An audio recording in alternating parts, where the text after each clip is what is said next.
Et c'est tout le monde, c'est le cycliste belge, bienvenue dans cette analyse The Bet du Tour de France. On se retrouve ce samedi pour l'analyse de la première étape entre Bilbao et Bilbao. Après 13,8 km, nous aurons la première côte de ce Tour de France, une côte de 3e catégorie, ce qui veut dire que le premier à franchir la ligne au sommet aura 2 points, le second aura 1 point pour le classement du maillot à poids. C'est une côte qui arrive très tôt, qui va donc permettre à des coureurs déjà de se qualifier, de rentrer dans le classement du meilleur grimpeur, mais qui va aussi permettre de donner une impulsion pour cette échappée qui devrait être composée d'entre 5 et 10 coureurs. Une petite côte donc de 2,2 km à 6,9%.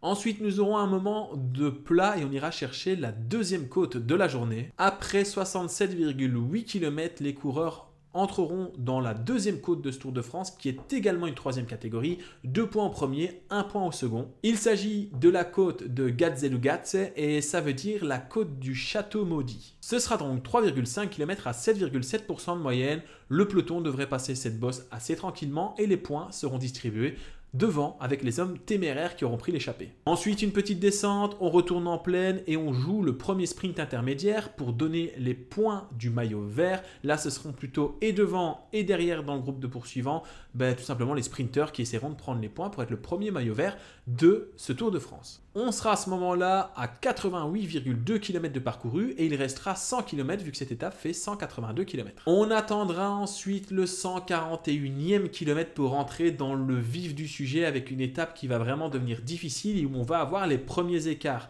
Et oui, les sprinteurs vont devoir se battre pour tenir le plus longtemps possible, mais pour moi, il n'y en a aucun qui sera dans le premier groupe à l'arrivée à Bilbao. On aura donc un enchaînement avec une côte de 4e catégorie, ensuite une côte de 2e catégorie, ensuite une côte de 3e catégorie avec un système de bonification et après, direction Bilbao pour se jouer la ligne d'arrivée et savoir qui sera le premier maillot jaune de ce Tour de France. Au kilomètre 141, nous aurons donc la côte de Morga, 3,9 km à 4,1%. Cette côte, elle devrait aussi se disputer avec les hommes d'échappée qui auront toujours une avance confortable pour pouvoir se prendre les points du meilleur grimpeur. 15 km plus loin, la côte de 2e catégorie, la côte de Vivero, et c'est là que le peloton va commencer son accélération pour récupérer les hommes de tête. Certains hommes de l'échappée auront déjà peut-être sauté à ce moment-là, et donc on aura une échappée de 3-4 coureurs maximum et qui auront vraiment plus beaucoup d'avance, tout simplement parce que la côte suivante, là c'est la côte de Pic, et là il y aura des bonifications, je vous explique ça dans un instant. Côte de Vivero donc, 2e catégorie,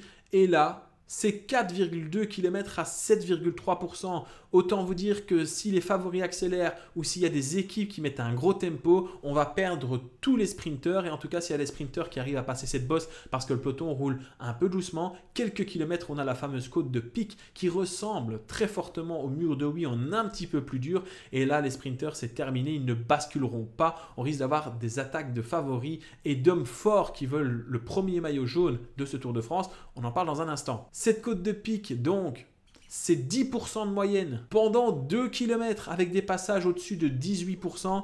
Autant vous dire que ça va faire très très mal pour une première étape du Tour de France. Si un coureur se retrouve en difficulté à cet endroit-là, il peut oublier ses chances de remporter et l'étape et le Tour de France. Les écarts risquent d'être phénoménaux. En haut de cette côte de Pic, c'est le retour des bonifications, ce qui va inciter les coureurs du classement général à accélérer, à attaquer, car il y aura 8 secondes, 5 secondes et 2 secondes à distribuer aux 3 premiers au passage du sommet de cette côte. Ça veut dire que nous pourrions avoir des coureurs qui vont se jouer le classement général, qui vont tenter de passer dans les 3 premiers.